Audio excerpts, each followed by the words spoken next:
New year, new life. And this is the perfect time to set yourself up for success. In this video, we're going to share 5 crucial financial moves you should make to take control of your money, avoid costly mistakes, and start the year off on the right foot. Let's go! 1. Review your assets. Let's start with number 1. Review your assets. The first step is simply to list all your assets that can be converted into cash in less than 1 to 3 business days. This includes money market funds, cash on hand, cash stored at home, or any purchasing power you might have in a brokerage account. The goal here is to know exactly how much liquid money you have available in case of an emergency, an unexpected expense, or if your costs increase, like car insurance, gas, or groceries. When it comes to your emergency fund, we've talked on this channel before about the importance of knowing exactly how much it costs to keep your household running. This is essential for creating that much needed emergency fund. For example, if your monthly household expenses are $3,233, then your emergency fund should be at least 3 to 6 times that amount, meaning $10,000 for 3 months, or $20,000 for 6 months. Having a good amount of liquid cash available helps you feel secure, creates a financial cushion, and gives you peace of mind to sleep better at night.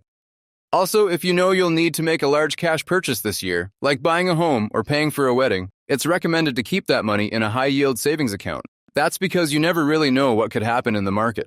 However, it's important not to leave that money sitting in a regular checking account, where it earns no interest. This is undoubtedly one of the biggest financial sins you can commit.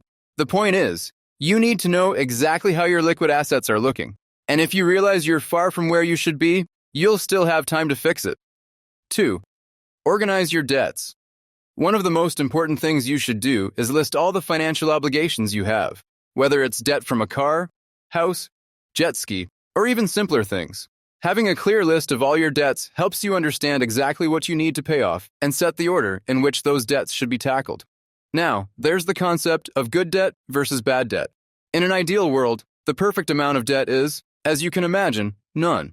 However, if you do have some debts, let's take a closer look at the types of good debt. Good debts usually have lower interest rates and tend to generate some type of return over time. Generally, these debts also positively impact your credit history. Examples include home mortgages, student loans, or even business loans. On the other hand, bad debts are typically those with higher interest rates, above 15% per year, for example, and are not associated with assets that appreciate in value. Examples include car loans, credit card debts, or even cash advances. Among these, credit card debt is the worst. If you're starting the year with credit card debt, this is the perfect time to pay off as much as you can, especially if you received a year-end bonus at work. Use that money wisely and avoid spending it impulsively on parties or unnecessary shopping. Many people ask whether it's possible to invest even while having debt. The answer is, it depends on the interest rate of your debt. In general, if your debt interest rate is below 3 to 5%, you can invest at the same time, since the market, on average, generates returns of 8 to 10% per year. As long as the market's returns are higher than the interest rate on your debt, it's financially smarter to invest rather than prioritize paying off the debt quickly. However, if you value peace of mind, you might prefer to pay off your debt first and get rid of that worry once and for all. 3. Renegotiate your bills. Another very important action is to review and renegotiate your bills.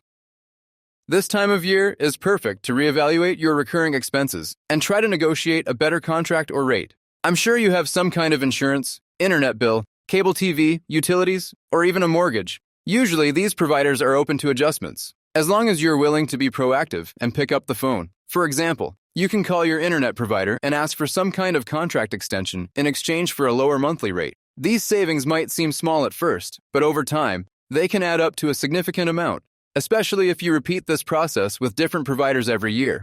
It might take a few hours on the phone, but it's absolutely worth it. Here's how to get started. 1. Call the most expensive providers first.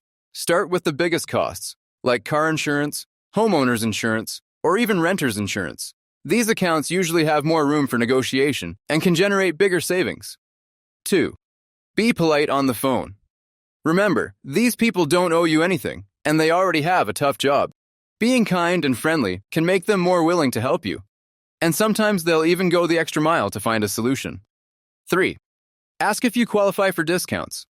Check if there are any available discounts, such as bundling multiple policies, getting loyalty benefits for being a longtime customer, or, as mentioned earlier, extending the contract in exchange for a lower rate. They might even match a current promotion for new customers. 4. Call the smaller providers afterward. Once you've handled the bigger bills, start calling smaller providers, where the savings might not be as large, but still add up. Examples include internet providers, cable companies, mobile phone carriers, or even your gym membership. Yes, you can even try to renegotiate your gym membership. Bonus: call your credit card issuer. Although not a traditional provider, calling your credit card company can be useful to negotiate a lower interest rate or ask about promotions that could save you money on interest. Now imagine saving $100 per month on your car insurance just by making one call and bundling your home and auto policies.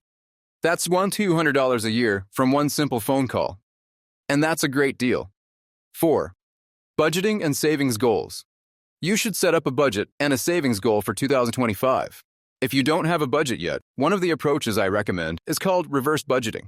This strategy means taking your monthly income and setting aside the amount you want to save before any other expenses. This practice is also known as paying yourself first. For example, let's say your monthly income is $4,500 and you want to save $600 per month.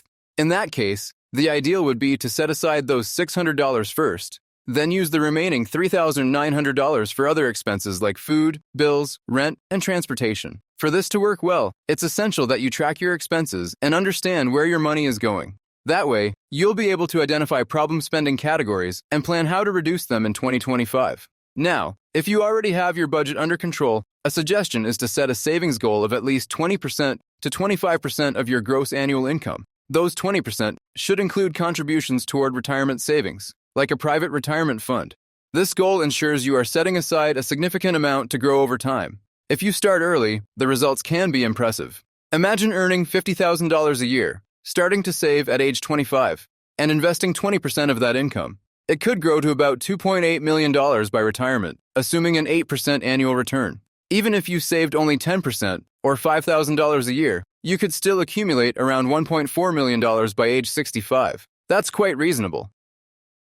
Saving 20% of your income allows you to build an emergency fund, invest for long-term goals, and create opportunities for greater freedom in life, such as retiring earlier, changing careers, or even taking a sabbatical. If you're young and watching this, the ideal is to start saving 20% right now and use the other 80% to meet your needs and wants. Maintaining that discipline throughout life will allow your wealth to grow rapidly. 5. Set financial goals for 2025. Setting financial goals for 2025 is crucial, especially if you've already organized your finances well. These goals might include preparing for your children's future, allowing yourself some treats, investing in new assets, or improving your quality of life in a balanced way.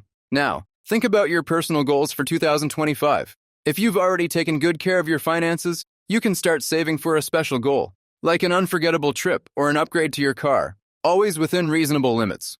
Also, 2025 could be the year to take calculated risks and expand your financial opportunities. This could include investing in real estate, exploring alternative investments, like startups or collectibles. Finally, bringing that side business you always dreamed of to life. The most important thing is to make sure your goals are aligned with your values and what truly matters to you. Do you agree or disagree with these ideas about what to focus on at the beginning of 2025? Leave your opinion in the comments. Thank you for watching. And if you'd like to check out our video on how to double your savings in 2025, we're linking it right here. Thanks again for watching. See you next time.